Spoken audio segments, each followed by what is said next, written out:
आपसे निवेदन करूंगी আজকে রাত্রে আমি আপনাকে জিজ্ঞাসা করছি स्वयं के लिए ऐसा कुछ करने का আপনি নিজের জন্য কিছু করুন जो शायद सबसे महान काम है जो आपने कभी स्वयं के लिए किया है। তাহলে আপনার জন্য এইটাই আপনার সর্বশ্রেষ্ঠ কাজ হবে। आप जानते हैं वो क्या है? আপনি কি জানেন এটা কি? मैं आपको उन सभी को क्षमा करने को कहने वाली हूँ जिन्होंने आपको कभी भी व्यथित किया हो। আমি আপনাকে অনুরোধ করছি আপনার জীবনে যতজন আপনাকে আঘাত করেছে তাদের সবাইকে ক্ষমা করে দিন। मैं आपको उसके बारे में सोचने को कहने वाली हूँ जिससे आप क्रोधित हैं, আমি আপনাকে চিন্তা করতে বলি যার প্রতি আপনার রাগ রয়েছে, जिसके लिए आप में कड़वाहट है, যে কেউ আপনাকে দুঃখ দিয়েছে, और मैं चाहती हूँ कि आप उन्हें पूरी तरह से কারো প্রতি যদি আপনার তিক্ত শব্দ রয়েছে क्षमा कर दे अपनी जिंदगी में हमेशा के लिए। আমি চাই তাদেরকে আপনি সম্পূর্ণরূপে পরিপূর্ণরূপে ক্ষমা করে দিন। क्योंकि जब आप दूसरों को क्षमा करते हैं যখন আপনি অন্যকে ক্ষমা করেন आप असल में उनसे ज्यादा अपने लिए अधिक करते हैं। তখন আপনি অন্যের জন্য কম কিন্তু নিজের জন্য বেশি কাজ করেন। अपने पर अनुग्रह कीजिए और क्षमा कीजिए। নিজের প্রতি একটি কার্য করো, অন্যকে ক্ষমা করো। देखिए मेरे विचार से हमारे लिए क्षमा करना कठिन होने का एक कारण यह জানেন है ক্ষমা করা কেন আমাদের জন্য কঠিন? कि हम सोचते हैं कि हम किसी के लिए कुछ कर रहे हैं जो उसके योग्य नहीं है। আমরা মনে করি আমরা এমন লোকের জন্য কিছু করছি যে সেটা পাওয়ার যোগ্য নয়। हम सोचते हैं तुमने मुझे ठेस पहुंचाई और मुझसे दुर्व्यवहार किया तो मैं क्यों तुम्हें क्षमा যদি करूं? আমাকে ক্ষতি করে থাকেন আমি কেন আপনাকে ক্ষমা করব? मैंने कल बताया था कि मेरे पिता उन सब वर्षों के दौरान मेरा शोषण करते रहे আমি আপনাদের বলেছি গতকাল রাত্রে আমার বাবা ছোটবেলায় কত আমাকে নির্যাতন করেছেন। और मेरी माँ असल में इसके बारे में जानती थी पर उन्होंने कुछ नहीं किया। আমার মা জানতেন এটা কিন্তু আমার মা কোনো বাধা দেননি। वो मेरे पिता से डरती थी। আমার বাবাকে তিনি ভয় পেতেন। मैं उन्हें दोष नहीं देती আমি তাকে দোষারোপ করছি না, पर मुझ में न केवल अपने पिता के प्रति कड़वाहट थी बल्कि उनके लिए भी थी। আর তাই আমার বাবার প্রতি কেবল নয় কিন্তু মায়ের প্রতিও আমার হৃদয় তিক্ত ছিল। पिता ने मेरा शोषण किया पर माँ ने मुझे त्याग दिया था, তিনি আমাকে নির্যাতন করেছিলেন কিন্তু আমার মা আমাকে ত্যাগ করেছেন। जिसके कारण मुझे जीवन में बहुत सारी समस्याएं हुई। তাই আমার জীবনে আমি অনেক সমস্যার সম্মুখীন হয়েছি। मुझ में कई वर्षों तक कड़वाहट भरी हुई थी অনেক বছর আমার জীবন তিক্ততায় পরিপূর্ণ ছিল। और जब भी किसी में कड़वाहट होती है वो उनमें से किसी तरीके से फूट पड़ती है। আর জানেন যখন ভেতরে তিক্ততা থাকে তখন কোনো না কোনো ভাবে সেটা প্রকাশিত হয়ে যায়। आप किसी पर उसे निकालते हैं। কারো না কারো প্রতি সেটা আপনি প্রকাশ করবেন। यदि आप क्रोधित हैं যদি আপনি রেগে আছেন और आपने उस क्रोध को अपने अंदर दबा कर रखा होता है, আর আপনার অন্তরে অভ্যন্তরে সেই রাগটা যদি বাসা বেঁধেছে, चाहे वो किसी ऐसे के प्रति हो जिसने आपको 10 वर्ष पहले ठेस पहुंचाई, যদি 10 বছর আগেও কেউ আপনাকে আঘাত করেছে তার প্রতি সেই ক্রোধ यदि अभी भी वो आप में है যদি সেটা আপনার ভেতরে আছে वो आप में से किसी के प्रति फूट पड़ेगा। তখন কারো না কারো আমি সেই রাগ থেকে সেটা বেরিয়ে আসবে। मेरे दिल में क्योंकि तब भी अपने माता पिता के लिए क्रोध भरा हुआ था, যাই আমার মা বাবার প্রতি যেহেতু আমি খুব ক্রুদ্ধ ছিলাম मैं उसे अक्सर अपने पति पर निकाला करती थी। আমি সেই রাগটা আমার স্বামীর প্রতি প্রকাশ করেছি। मैं बहुत आसानी से क्रोधित हो जाया करती थी। আমি রাগতাম খুব সহজে। मेरे लिए उन्हें क्षमा करना कठिन था क्योंकि उन्होंने मुझे बहुत दर्द दिए थे আর আমি তাদের ক্ষমা করতে পারতাম না কারণ তারা খুব আমার ক্ষতি করেছে। और इसके अलावा उन्होंने कभी मुझसे क्षमा नहीं मांगी थी। এবং তারপরেও কিনা তারা কোনোদিন আমার কাছে এসে দুঃখ প্রকাশ করেনি। सचमुच बहुत कठिन होता है किसी को क्षमा करना यदि उन्होंने कभी अपनी गलती स्वीकार भी नहीं की होती। যদি কেউ আমি দুঃখিত এই কথাটা না বলে তাদেরকে ক্ষমা করা তো আরোই কঠিন। ऐसे व्यक्ति को क्षमा करना भी कठिन होता है जो कहे मैं गलत था, क्या आप मुझे क्षमा करेंगे? আর যদি কেউ এসে বলে যে আমি ভুল করেছি আপনি আমাকে ক্ষমা করুন, पर यदि वे वैसा व्यवहार भी न करें जैसे उन्होंने कुछ गलत किया है, কিন্তু তারা যদি এমন দেখায় যে তারা কোনো ক্ষতিই করেনি तब उन्हें क्षमा करना सचमुच कठिन होता है। তাহলে সত্যিই তাকে ক্ষমা করা কঠিন। यदि आप इससे सहमत हैं तो कहिए যদি आमीन। রাজি আপনি বলুন আমেন। मैं अंत में केवल एक कारण से उन्हें क्षमा करने के योग्य हुई অবশেষে একটা উপায়ের মাধ্যমে আমি এটা সম্পন্ন করলাম। और असल में मैंने उन्हें क्षमा किया पर थोड़ा थोड़ा करके। আমি ধীরে ধীরে পদে পদে করলাম। पर मैंने उन्हें थोड़ा क्षमा किया पर उतना नहीं जितना मुझे करना चाहिए था। আমি একটুখানি ক্ষমা করলাম, যতটা করা দরকার করিনি। मैं अंत में वो पूरी तरह करने योग्य हुई অবশেষে আমি সম্পূর্ণরূপে এটা করলাম जब मुझे समझ आई যখন আমি উপলব্ধি করলাম कि मेरे क्रोधित होने से उन्हें नहीं मुझे ठेस पहुंच रही थी अपने जीवन में। আমি যখন রেগে যাই তার জন্য ওদের ক্ষতি হয় না, আমার ক্ষতি হয়।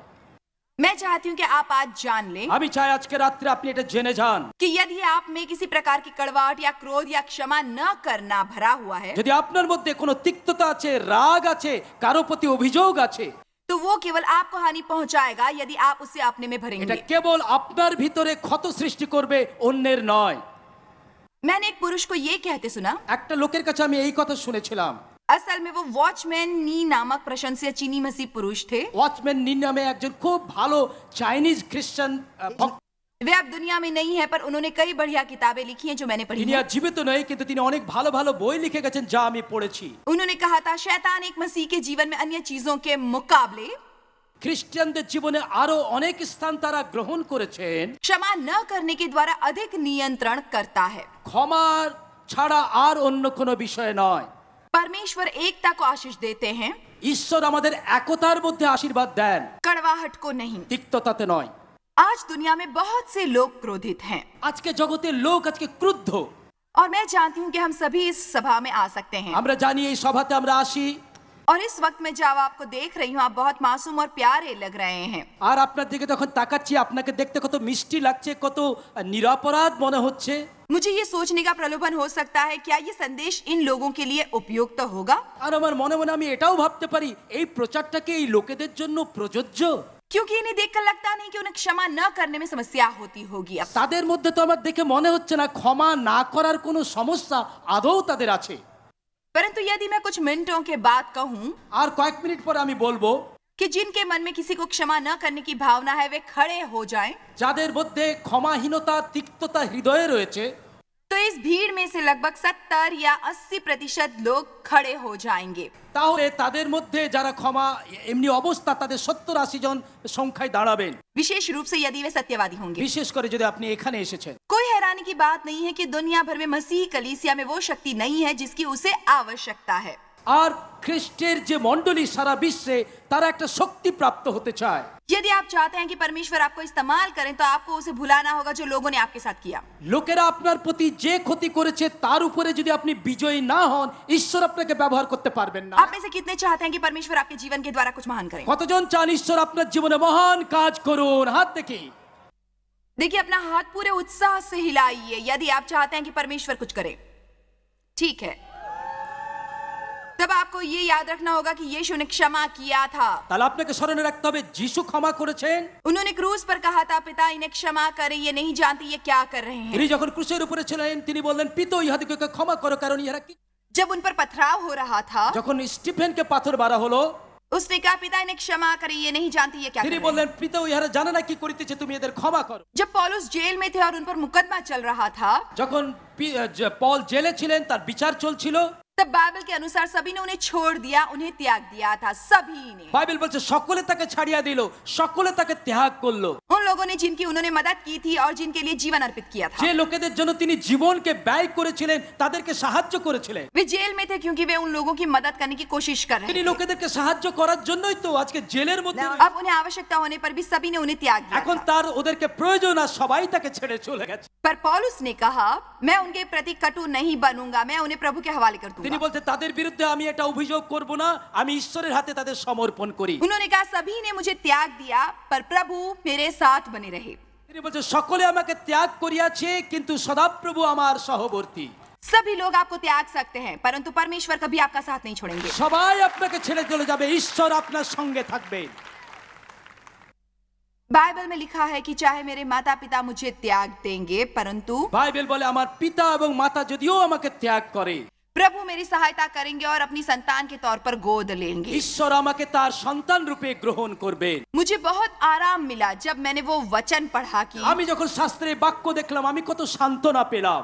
चाहे मेरे माता पिता ने मेरा इस्तेमाल और शोषण किया था, যদিও আমার মা বাবা আমাকে ব্যবহার করলেন, নির্যাতন করলেন, परमेश्वर ने कहा, मैं सहायता करूंगा, ঈশ্বর বলেন আমি তোমাকে গ্রহণ করব, तुझे अपने परिवार में शामिल আমি करूंगा, আমার পরিবারে তোমাকে ভুক্ত করব, तुम मेरी संतान তুমি कहलाओगे। আমার সন্তান হবে। यह खुश खबर है। আর এইটাই হচ্ছে শুভ সংবাদ। कितनों को अपने जीवन में किसी समय किसी और से बहुत दुख प्राप्त हुआ है। কতজন জীবনে কারো না কারো দ্বারা খুব দুঃখ পেয়েছেন? হাত দেখি।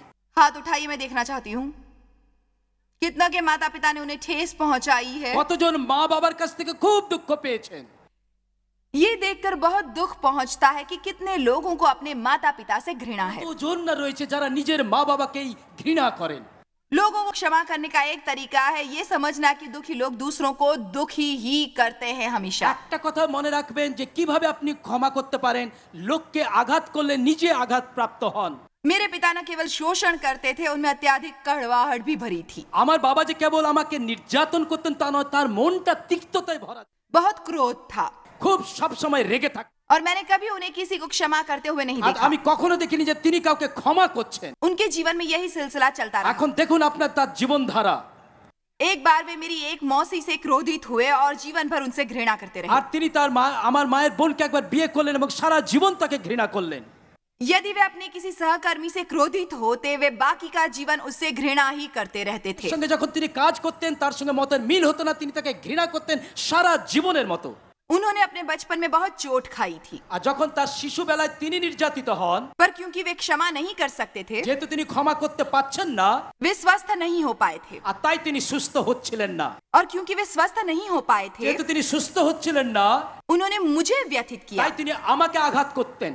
शैतान आशा न होते हुए भी आशा कर रहा था আর আশার পক্ষে আশা দিত শয়তান कि मैं अपने पिता से घृणा करती रहूंगी আমি আমার বাবাকে ঘৃণাই করে যাব, और इसीलिए मैं कभी स्वस्थ नहीं আর हूंगी। আমিও কখনো সুস্থ হব না। परंतु यदि मैंने ऐसे किया আর होता, আমি যদি এই কাজ করতাম, तो मैं आज यहाँ आपको ये नहीं बता रही होती कि क्षमा करना कितना महत्वपूर्ण होता है। আর তাহলে আজকে রাত্রে এখানে উপস্থিত হয়ে আপনাকে এই কথা বলতে পারতাম না যে ক্ষমা করা কত গুরুত্বপূর্ণ। कोलकाता का ये संदेश मेरे टीवी प्रोग्राम के लिए रिकॉर्ड किया जा रहा है। আমি টিভির প্রোগ্রামের মধ্যে দিয়ে এই কলকাতার অনুষ্ঠানকে প্রচার করেছি। पर कल्पना कीजिए कि रूस में कहीं कोई मुझे ये कहते सुनेगा, क्षमा कीजिए। আর চিন্তা করুন রাশিয়াতে কেউ একজন বলছেন আমি তোমাকে ক্ষমা করলাম। अफ्रीका या कंबोडिया या सिंगापुर या चीन में कहीं कोई मुझे ये कहते सुनेगा, क्षमा চিন্তা कीजिए। করে দেখুন সিঙ্গাপুর বা হাঙ্গেরি কোন দেশ এসে আমাকে বলছে আমি তোমাকে ক্ষমা করলাম। पूरे अमेरिका या यूरोप में लोग मुझे ये कहते सुनेंगे, क्षमा कीजिए। আর সারা বিশ্বের লোক আমার কাছ থেকে শুনছে তুমি আমাকে ক্ষমা করো। पर यदि मैंने क्षमा न किया কিন্তু होता, আমি যদি ক্ষমা না করতাম, तब मैं लोगों को ये नहीं कह रही होती कि उन्हें क्षमा करना चाहिए। তাহলে আমি লোকেদের কাছে এখানে উপস্থিত হয়ে বলতে পারতাম না যে তাদেরও ক্ষমা করা দরকার। शैतान नहीं चाहता कि आप स्वस्थ हों, শয়তান চায় যেন আপনি এই পথেই থাকুন। वो नहीं चाहता कि आप भावनात्मक रूप से स्वस्थ हों।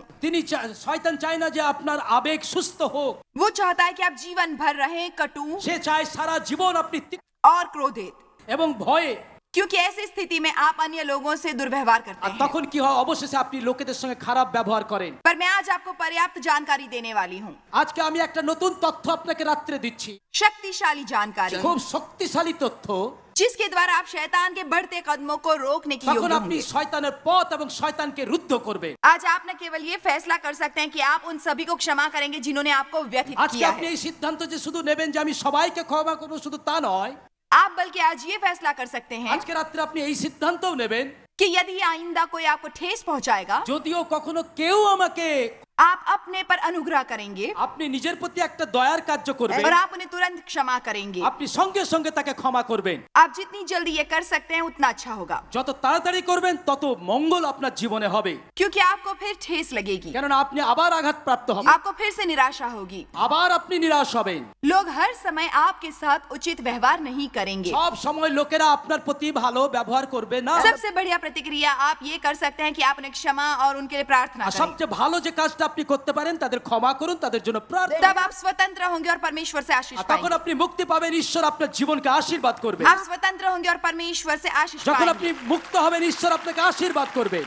अपने पर अनुग्रह कीजिए और क्षमा कीजिए। আপনি নিজের প্রতি দয়ার কার্য করুন এবং অন্যকে ক্ষমা করুন। मैंने आखिरकार सोचा, मैं क्यों क्षमा न करने के कारण घर में इस तरह से दुखी बैठी रहती हूँ, কেন আমি লোককে ক্ষমা না করার জন্য আমার ঘরের মধ্যে বিভ্রান্তিতে জীবন যাপন করব। जबकि वो जिससे मैं क्रोधित हूँ आनंद ले रहा है और उसे मेरे क्रोधित होने की परवाह भी আমি नहीं। যার প্রতি রেগে আছি সে তো জানেই না আমি রেগেছি, আমার জীবনে কষ্ট আর সে বেশ ভালোই আছে। ये तो कोई समझदारी नहीं हुई। না না, এটা তো খুব বুদ্ধিমানের কাজ নয়। इसलिए मैंने फैसला किया कि मैं कड़वाहट, क्रोध और क्षमा न करने को अपना जीवन तबाह नहीं करने दूंगी। আর তাই আমি সিদ্ধান্ত নিলাম তিক্ততা, বাধা, বিঘ্ন এবং ক্রোধের মধ্যে দিয়ে আমার জীবনকে নষ্ট করব না। जब कोई आपका दिल दुखाए, आप कटु बन सकते हैं या बेहतर बन सकते हैं। আপনাকে যখন কেউ আঘাত করে তখন হয় আপনি তিক্ত হবেন অথবা মধুর হবেন। ये निर्णय आपके हाथ में है। এটা আপনার উপর নির্ভর করছে। यूसुफ के भाइयों ने उसके साथ बहुत दुर्व्यवहार किया था, আর তার ভাইদের দ্বারা যোসেফ খুবই খারাপ ব্যবহার পেয়েছে। फिर भी आप देख सकते हैं कि कहानी के अंत में वो उन्हें अकाल के समय अपने साथ लेकर आया, उन्हें खिलाया और उनकी देखभाल তবু की। কিনা দুর্ভিক্ষের সময় তিনি তার ভাইদেরকে তার গৃহে নিয়ে এলেন এবং তাদেরকে খাদ্য পরিবেশন করলেন। आप शायद बाइबल में यूसुफ की कहानी जानते আপনি हैं। যদি বাইবেলে जोसेफকে দেখেন, उसके भाइयों को उससे बहुत ईर्ष्या थी क्योंकि वो परिवार का छोटा बच्चा था। আর তার ভাইয়েরা তাকে হিংসা করত, কারণ তার মা বাবার খুব আদরের সন্তান তিনি ছিলেন।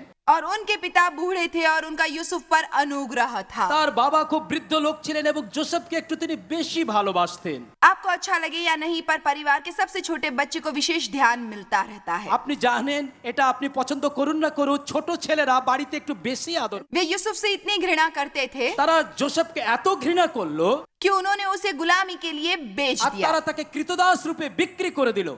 और उन्होंने अपने पिता को बताया कि उसे एक जंगली जानवर ने मार दिया। আর তার বাবাকে বলে দিল যে হিংস্র প্রাণী তাকে হত্যা করেছে। यूसुफ को बद से बदतर परिस्थितियों का सामना करना पड़ा। जोसेफ একটা খারাপ পরিস্থিতি থেকে আরেকটা খারাপ পরিস্থিতিতে গেলেন। उसने ऐसे गुनाह के लिए 13 वर्ष जेल में गुजारे जो उसने किया ही नहीं था।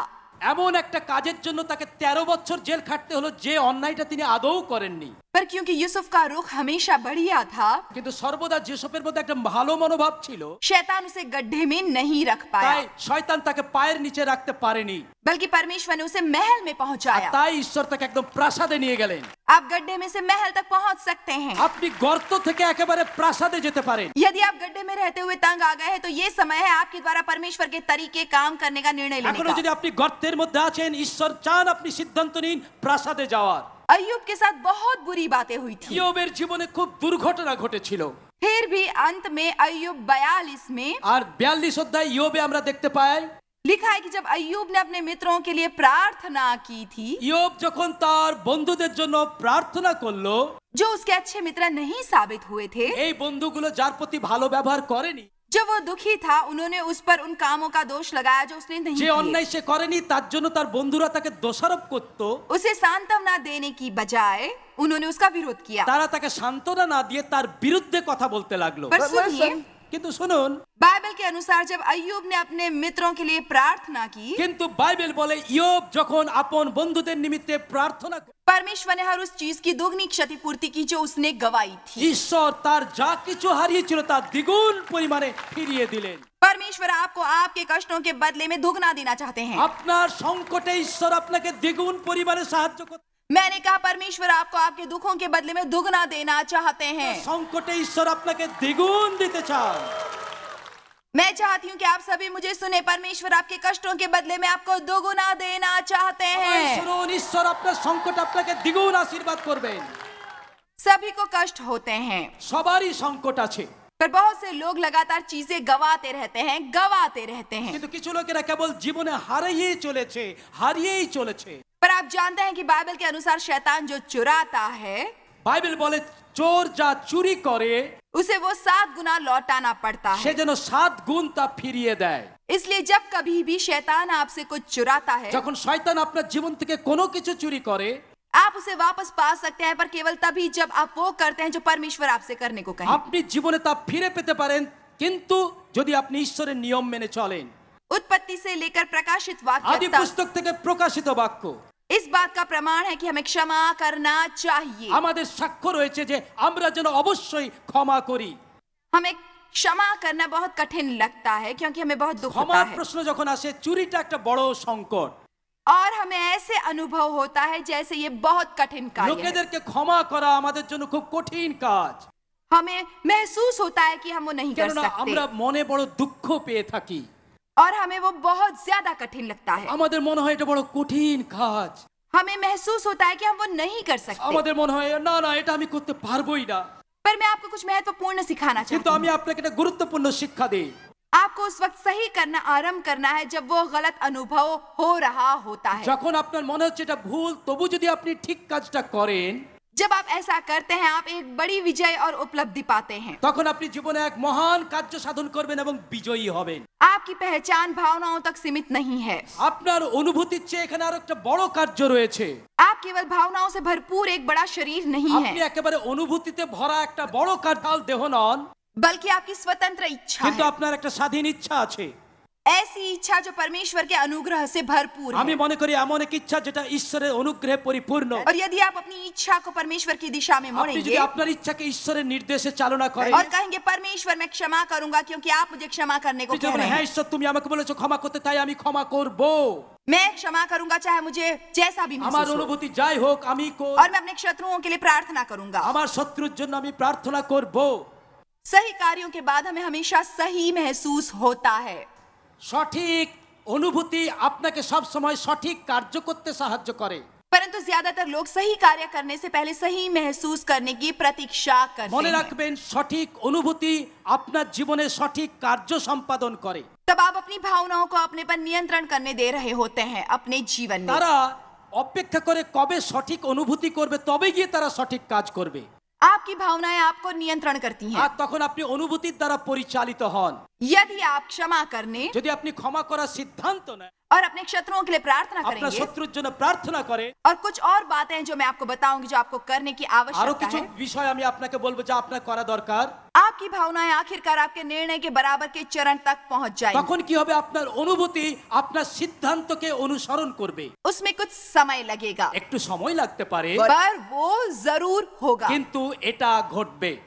यदि आप सचमुच क्षमा करना যদি चाहते আপনি हैं, সত্যিই ক্ষমা করতে চান, आपको उसके बारे में सोचना और बोलना बंद करना है जो लोगों ने आपके साथ किया था। তখন আপনাকে অন্যেরা আপনার প্রতি কি ক্ষতি করেছে এবং তাদের প্রতি আপনার কি ব্যবহার, আপনাকে এটা বন্ধ করতে হবে চিন্তা করা। मैं अब उसके बारे में बात करती हूँ जो मेरे पिता ने मेरे साथ किया था ताकि लोगों আমি को मदद অবশ্যই मिले। কথা বলে থাকি আমার বাবা আমার জীবনে কত কষ্ট করেছে, কিন্তু সেটা আপনাদের সাহায্য করার জন্য।